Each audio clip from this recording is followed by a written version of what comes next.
नमस्कार, मैं हूं आपके साथ सिमरन राजपाल और आप देख रहे हैं जागरण जोश। हम आ चुके हैं सेक्टर 27 नोएडा में कैम्ब्रिज स्कूल के बाहर, क्योंकि आज है सीबीएसई क्लास 10 के बच्चों का साइंस का एग्ज़ाम।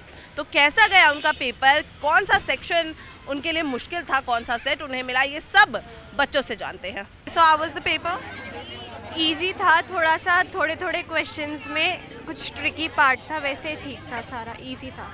अच्छा, कौन सा सेट रिसीव हुआ था आपको? 1 सबसे डिफ़िकल्ट सेक्शन कौन सा था आपके हिसाब से सेट 1 में? सेट 1 में सेक्शन ई थोड़ा लेंदी होता ही है वैसे। और सेक्शन ए में फर्स्ट क्वेश्चन में डायग्राम था जो वो थोड़ा ट्रिकी बनाया था, उन्होंने बताया अच्छे से, लेबल करके नहीं दिया था, तो वो थोड़ा ट्रिकी क्वेश्चन था। ओके और देखो, न्यूमेरिकल्स तो फिजिक्स में आई एम श्योर आए होंगे। किस तरीके के न्यूमेरिकल्स थे? इजी थे, डिफ़िकल्ट थे, एवरेज थे, क्या था? मुझे लग रहा था कि न्यूमेरिकल्स बहुत डिफ़िकल्ट आए थे, पर सबसे इजी क्वेश्चन दिया था उन्होंने। अच्छा, अगर साइंस की ओवरऑल बात करें तो फिजिक्स, केमिस्ट्री या biology, which one is your favourite? Personally मुझे फ़िज़िक्स बहुत पसंद है। ओके, सो आगे कोई प्लान कि हाँ साइंस ही परस्यू करना है? मुझे पीसीएम लेनी है। So how was the paper? Paper was extremely good. मेरे को बहुत अच्छा लगा, जो मेरे को एक्सपेक्टेड था उससे बहुत ईजी आया। तो आई वॉज डन 1 घंटे पहले, तो मैं करके बैठ गई थी एंड आई वॉज रिवाइजिंग, तो मेरे को पेपर बहुत अच्छा लगा। अच्छा, कौन सा सेट रिसीव हुआ था आपको? मेरे को सेट 3 मिला था। ओके, और कौन सा सेक्शन ऐसा लगा कि नहीं यार ये तो थोड़ा मुश्किल आ गया?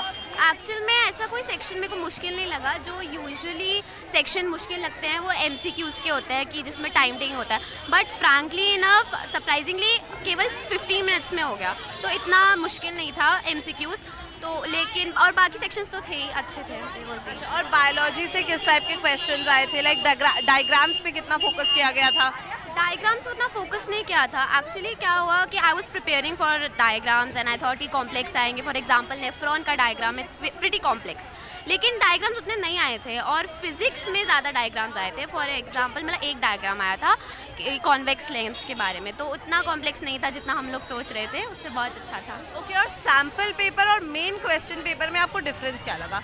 ओके, सैम्पल पेपर, आई थिंक सैम्पल पेपर को अटेम्प्ट करना was one of the nice task that I did, क्योंकि उससे बहुत क्वेश्चंस आए। फॉर एग्जांपल हमारे पीटीज़ में भी एक सैम्पल पेपर का क्वेश्चन था जो कि फ्रीक्वेंटली आ रहा था, तो मैंने वो 2-3 बार अटेम्प्ट किया एंड वही क्वेश्चन एग्जैक्टली सेम आ गया। तो I think sample paper is very important to attend. तो हाँ, क्वेश्चन पेपर और सैम्पल पेपर। ठीक है, one last question, any plans कि आगे साइंस लेकर कंटिन्यू करना है? Yeah, I want to take PCM. I am an aspirant of engineer, तो मेरे को PCM ही लेना है, वही है। So how was the paper? It was nice. Okay, कौन सा सेट रिसीव हुआ था आपको? मुझे 2 मिला था। ऐसा कोई सेक्शन जो बहुत डिफिकल्ट लगा हो? सेक्शन थोड़ा ट्रिकी था बट इजी था, ऐसे कोई डिफिकल्ट नहीं था। फिजिक्स, केमिस्ट्री, बायोलॉजी, सबसे ज़्यादा प्रॉब्लम किस में आई? फिजिक्स। न्यूमेरिकल्स या फिर कुछ और थ्योरेटिकल? न्यूमेरिकल्स में प्रॉब्लम आई, बाकी सब तो इजी था। ओके, और आगे कोई प्लान कि साइंस से कंटिन्यू करना है या चेंज कर लेना है स्ट्रीम? साइंस ही लेना है मुझे भी, मोस्ट प्रॉब्ली पीसीबी। इलेक्टिव अभी कंफर्म नहीं है। ओके, तो अभी नेक्स्ट पेपर की क्या तैयारी है, क्या करना है? तुरंत जाके पढ़ाई करनी है, घर पे जाके अब थोड़ा टाइम रेस्ट करना है? थोड़ा टाइम रेस्ट करने के बाद पढ़ाई करनी है, मूड फ्रेश करके। So how was the paper for you? This was nice for me. Okay, so which set did you receive? Set 1. Set 1, and which section was a little tricky or the most difficult one? For me, it was section C. Little. Yeah, I found it difficult earlier, but then I was able to do that. One question of 3 marks was there, but I was finding it a little difficult for me. Okay, and diagram based questions अगर देखा जाए, specially biology में देखा जाता है कि diagrams पे ज़्यादा फोकस होता है। इस बार क्या था, डायग्राम्स पे बहुत फोकस किया गया था या थ्योरेटिकल ज़्यादा था? हाँ मैम, मेरे पेपर में बायोलॉजी में डायग्राम्स पे इतने फोकस ही थे। इंस्टेंट केमिस्ट्री में डायग्राम्स काफ़ी सारे थे, फिजिक्स में भी मेरे काफ़ी डायग्राम थे, बट बायो में इट वाज कि आप अगर खुद से बनाना चाहो तो आप बना सकते हो, बट डायग्राम कहीं पे मेंशन भी नहीं था कि आपको बनाना नेसेसरी है कि नहीं। फिजिक्स, केमिस्ट्री, बायोलॉजी, सबसे ज़्यादा डिफिकल्ट क्या लगा? हाँ, मेरे लिए फिजिक्स था थोड़ा सा। ओके, एनी प्लान्स कि आगे चल के साइंस से परस्यू करना है या फिर आर्ट्स वगैरह कुछ? मेरे प्लान्स तो अभी पीसीएम के ही है। ओके, तो आगे जाके पीसीएम लेके क्या करना है, इंजीनियर? Yes ma'am. मैम मेरा आर्किटेक्चर में थोड़ा इंटरेस्ट है, बिकॉज मैं ड्राइंग में काफ़ी ज़्यादा इंटरेस्ट है, so I want to pursue regarding that. Okay, so अभी नेक्स्ट एग्जाम का क्या प्लान है, क्या करना है? अब जाके रेस्ट करना है, तुरंत ही पढ़ाई पे लग जाना है? पहले तो जाके रेस्ट करना है, सुबह 3 बजे से उठे हुए हैं, तो अब संस्कृत है, थोड़ा प्रेशर कम है, बट फिर पढ़ाई करनी है। So how was the paper for you? Paper was easy, but the competency based questions were a little difficult. Okay, so कौन सा सेट रिसीव हुआ था? 3 set. ओके, और ऐसा कुछ था कि यार ये सेक्शन तो थोड़ा ट्रिकी है या डिफिकल्ट आ गया है? Case based section थोड़ा सा difficult था. और फिजिक्स, केमिस्ट्री, बायोलॉजी में ज़्यादा वेटेज किसे दिया गया था? Bio 30 marks. और डायग्राम्स पे कितना फोकस था, क्योंकि बायोलॉजी में डायग्राम्स बहुत इंपॉर्टेंट होते हैं, तो कितना फोकस दिया गया था डायग्राम्स को? Diagrams में ज़्यादा focus नहीं था. Mostly theory पे ही focus था. ओके, और फिजिक्स, केमिस्ट्री, बायोलॉजी में सबसे डिफिकल्ट क्या लगता है आपको? Bio. बायो डिफिकल्ट लगती है। ओके, तो आगे कोई प्लान्स की लेना है, साइंस ही कंटिन्यू करना है या फिर कुछ और? Science ही continue करना है, but अभी PCM लेना है, PCB वो clear नहीं है. Okay, so how was the paper? Good. काफ़ी अच्छा गया था. बहुत अच्छा गया। ओके, तो आप लोगों को कौन कौन से सेट्स रिसीव हुए थे? First set. 2. अच्छा, और आप लोग के सेट्स में ऐसा कोई सेक्शन लगाओ कि यार ये तो बहुत मुश्किल आ गया, ये तो नहीं हो पाएगा, या थोड़ा सा ट्रिकी? सेक्शन ई ज़्यादा डिफ़िकल्ट था, वो ज़्यादा मतलब माइंड लगाने वाला था, उस पर ध्यान भी ज़्यादा देना था, बट बाकी सारे सेक्शन इजी थे। कॉम्पिटेंसी बेस्ड क्वेश्चन थे जिसमें सेक्शन ई में वो हार्ड था थोड़ा, सेक्शन ई इजी था बहुत। ओके, आप लोगों के रिस्पेक्टिव सेट्स में सबसे ज़्यादा वेटेज किसे दिया गया था, फिजिक्स, केमिस्ट्री और बायोलॉजी में? केमिस्ट्री को ज़्यादा दिया था, बायो तो आती है वैसे तो, पर फिज़िक्स भी थोड़ा थोड़ा किया था। बायो और केमिस्ट्री में। ओके, सो अब कोई प्लान आगे कि साइंस ही कंटिन्यू करना है? नहीं, लास्ट। मुझे साइंस ही करनी है। कौन सा, पीसीएम या पीसीबी? पीसीबी। ओके, और अब मतलब ऐसा कोई प्लान है कि जाके अब तुरंत पढ़ाई पे लगना है, या फिर अब जाके थोड़ा सा रेस्ट कर लेते हैं कि चलो? पहले थोड़ा सा रेस्ट करना है, उसके बाद जाके कंटिन्यू करनी है पढ़ाई। हाँ, रेस्ट करना है पहले तो। So how was your paper? अच्छा गया. ओके, कौन सा सेट रिसीव हुआ था? Third set. कौन सा सेक्शन ऐसे लगा कि यार ये तो नहीं हो पाएगा, या तो कुछ ट्रिकी लगा हो कि नहीं फंस गए अब इसमें? Section D 5 mark वाले में 1-2 क्वेश्चन ऐसे थे. अच्छा, फिजिक्स, केमिस्ट्री, बायोलॉजी में फेवरेट क्या है? बायोलॉजी. बायोलॉजी। तो आगे चल के साइंस लेने के कोई प्लान्स हैं? मैथ्स लेने के प्लान से. मतलब फेवरेट बायोलॉजी है और लेना है मैथ्स? नहीं, मुझसे होगी ही नहीं बायोलॉजी, मुझे पता है. ओके, तो मैथ्स लेकर आगे क्या करना चाहते हो? नहीं पता. अच्छा, कोई ना। और देखो, फिजिक्स, केमिस्ट्री और बायोलॉजी में सबसे डिफिकल्ट क्या लगता है? केमिस्ट्री और फिजिक्स साथ साथ ही लगते हैं, मतलब समझ आ गया तो ठीक है, वरना डिफिकल्ट है. अच्छा, और फिजिक्स के न्यूमेरिकल्स कैसे आए थे? इजी थे, बहुत इजी थे. मतलब मैं जितना एक्सपेक्ट कर रहा था उससे बहुत ही ज़्यादा इजी थे. बेकार ही इतनी प्रैक्टिस करी थी मैंने तो. अच्छा, और केमिकल रिएक्शंस वगैरह अगर देखें केमिस्ट्री में, तो वो किस टाइप के आए थे? बहुत इजी आए थे, मतलब ऐसे बैलेंस करने के लिए तो ऐसे डायरेक्ट आया ही नहीं था, मतलब सीधा टिक मारो ऐसे थे, सिंपल. अच्छा, और आपके सेट में कितना फोकस दिया गया था डायग्राम्स को? एक डायग्राम बस, और कुछ भी नहीं था. That's was I was really happy about that कि सिर्फ एक डायग्राम आया था मेरे सेट से. ओके, तो अभी आगे के क्या प्लान्स है? अब जाके घर में चिल करना है, रिलैक्स करना है, या फिर पढ़ाई वढ़ाई करनी है? रिलैक्स करना. अब तो 5 दिन बाद है SST का पेपर, तो कल से पढ़ाई करूँगी. ओके, तो एग्ज़ाम कैसा गया? Overall, it was quite good. I'm expecting around 90 plus, like 90 above. Hopefully, आ जाए. Okay, and which set did you receive? Set 1. Okay, in set 1 which section was the most difficult one for you? The most difficult section for me was probably section C. On 2 or 3 questions were like okay, yeah. So, out of physics, chemistry, and biology, which one do you find the most difficult one, and which one is your favorite? The most difficult one probably like physics light one numerical. Bio was very easy, like it was quite easy. Chemistry was average. Okay, so which one is your favorite, physics, chemistry, or biology?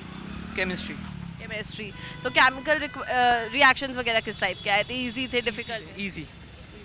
And physics में numericals पर कितना focus था और theory पे कितना focus था? And same goes with biology, diagrams पे कितना था और थ्योरी पे कितना था? फिजिक्स में इलेक्ट्रिसिटी जो आया था वो बहुत ही ईजी आया था.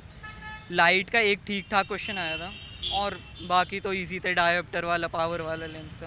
ओके, सो अब आगे चल के साइंस लेने का कोई प्लान है या नहीं? साइंस लेने का हो. PCM और PCB? M. PCM, okay. जैसे बच्चों के एग्ज़ाम चल रहे हैं तो इस टाइम पे बच्चों को आप कैसे समझाते हैं कि वो प्रेशर ना लें, टेंशन ना लें, तो आप उनको कैसे मोटिवेट करते हैं? बच्चों को तो यही कहती हूँ मैं कि जितना आपको समझ में आ रहा है समझिए, एक्स्ट्रा कुछ चाहिए तो आपके लिए टीचर्स हैं, क्लास टीचर्स हैं, वो उनकी हेल्प के लिए है। हम लोग क्या कर सकते हैं कि सिर्फ मोटिवेट कर सकते हैं कि आप ज़्यादा प्रेशर ना लो, ठीक है, कूल रहो, जो आता है वो करो, अपने आप में विश्वास रखो। बस इतना ही मैं तो बोलना चाहूँगी बच्चों को कि अपने आप में विश्वास कीजिए, आपको सब आता है, आप कर सकते हैं। एग्ज़ाम टाइम पे बच्चों के ऊपर बहुत प्रेशर होता है, ठीक है ना? जैसे फिजिक्स का एग्ज़ाम आज था या मैथमेटिक्स है, ये सब सब्जेक्ट को लेके बच्चों के दिमाग में ऑलरेडी बहुत कॉम्प्लिकेशन रहते हैं। तो इस टाइम पे आप बच्चों को कैसे मोटिवेट करते हैं कि आप जो है वो प्रेशर ना लें और टेंशन ना लें? हमने तो अपने बच्चे को ये कहा है कि वो मार्क्स के पीछे मत भागे, कितने नंबर आए ये नहीं आए, या टीवी न्यूज़ वगैरह में पढ़ लिया, देख लिया कि उसके 100 आउट ऑफ 100 आ गए, वो थोड़ा रियलिस्टिक कम लगता है। लेकिन आपको नॉलेज बेस्ड पढ़ाई करनी चाहिए, चाहे बच्चे हों या पेरेंट्स को प्रमोट करना चाहिए कि नॉलेज इंपॉर्टेंट है, मार्क्स इंपॉर्टेंट नहीं है। CBSE के जो करिकुलम है और मार्किंग पैटर्न है वो तो पहले से ही सवालों के दायरे में है, लेकिन बच्चों के ऊपर जहाँ तक प्रेशर आप डालेंगे कि आप इतने मार्क्स ले आओ, तो कई दफ़ा वो फैटल भी हो जाता है। तो आप उनको नॉलेज बेस्ड स्टडी करने के लिए इंस्पायर करिए रादर देन कि मार्क्स के लिए, क्योंकि आप पीछे भी टाइम अगर आप देखेंगे तो CBSE के जितने 100% के लोग हैं या बच्चे हैं, मैं ये नहीं कहता कि उनके सबके सब इंजेन्युइन ही है, लेकिन वो उतना आज वो आगे के फ्रंट लाइन में कहीं पर दिखते नहीं हैं। तो डाउट्स तो है कि 100 में आउट ऑफ 100 कैसे आ जाते हैं, लेकिन हमने तो कोशिश करी अपने बच्चों को ये बताने की, और सक्सेसफुल भी रहा कि नंबर के पीछे मत भागो, नॉलेज होना ज़्यादा इंपॉर्टेंट है, नंबर तो आप कहीं ना कहीं सेटल तो हो ही जाओगे। सर एक सवाल और कि जैसे अब आफ्टर 10th बच्चे स्ट्रीम चूज़ करते हैं, और आजकल के टाइम पे आप देखें तो टेक्नोलॉजी बहुत बूम पर है, AI आ गया है, ठीक है ना, बहुत सारी चीज़ें हैं जो कि टेक्नोलॉजी में इवॉल्व हो रही हैं। तो आपका क्या ओपिनियन है कि जो आगे आने वाला टाइम है वो बच्चों को किस तरफ ज़्यादा जाना चाहिए, टेक्नोलॉजी की तरफ जाना चाहिए, या कौन सी स्ट्रीम आपको लगता है कि जो आगे चल के ज़्यादा फ़ायदा देगी उनको? एक टेक्नोलॉजी क्रू है, अरविंदम भट्टाचार्य, आई थिंक IITM में है, उनका एक रिसर्च पेपर आया हुआ है जिन्होंने बताया कि दुनिया में जितने भी सक्सेसफुल लोग हैं, आप अगर उनका प्रोफाइलिंग कराएंगे तो वो किसी एक तरफ भागे नहीं थे जो ज़्यादा पॉपुलर चीज़ रहा हो। उन्होंने अपने पैशन को चुना कि उनको जिस चीज़ में जितना ज़्यादा पैशन है उसको अपना वो गोल बनाए, उसको वो अपना करियर बनाए। आप AI लें या कंप्यूटर लें या कॉमर्स लें या अकाउंटेंसी लें, व्हाटएवर, इंजीनियरिंग फील्ड में जाएं या कोई और भी फील्ड, टीचिंग में जाएं, आपको जो पैशन शूट करता है ना, आप उसी को अडॉप्ट करें।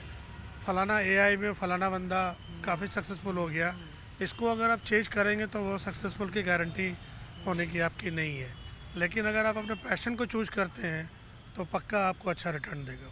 एग्ज़ाम टाइम पे बच्चों के ऊपर बहुत प्रेशर होता है, तो आप उस टाइम पे बच्चों को कैसे मोटिवेट करते हैं, कैसे उनको शांत रखते हैं कि वो प्रेशर ना लें, टेंशन ना लें?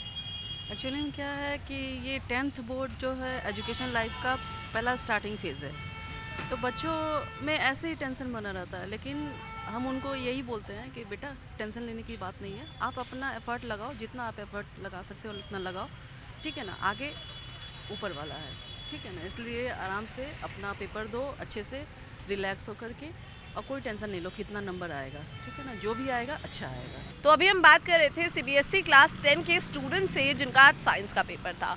बोर्ड एग्जाम्स 10th के बच्चे पहली बार दे रहे होते हैं, तो उनके लिए किस तरीके का था ये पेपर, साइंस पेपर में उनको क्या सबसे ज़्यादा मुश्किल लगा, फिजिक्स, केमिस्ट्री, बायोलॉजी में कौन सा सेट मुश्किल था, कौन सा सेक्शन में उन्हें सबसे ज़्यादा तकलीफ हुई, बच्चों ने हमें ये बताया। और साथ ही साथ बच्चों ने हमसे ये भी शेयर किया कि वो फ्यूचर में कौन सी स्ट्रीम लेना चाहते हैं। उसके साथ ही साथ बच्चों के पेरेंट्स ने भी अपने बच्चों को किस तरीके से वो मोटिवेट करते हैं इस बात पर बात की। लेकिन अब क्योंकि अभी CBSE के पेपर ख़त्म नहीं हुए हैं, अभी तमाम पेपर्स बचे हुए हैं, सोशल साइंस बचा है, मैथमेटिक्स बचा है, तो बच्चों के रिएक्शंस उस पर भी हम लेने आते रहेंगे और देखते रहें जागरण जोश। नमस्कार।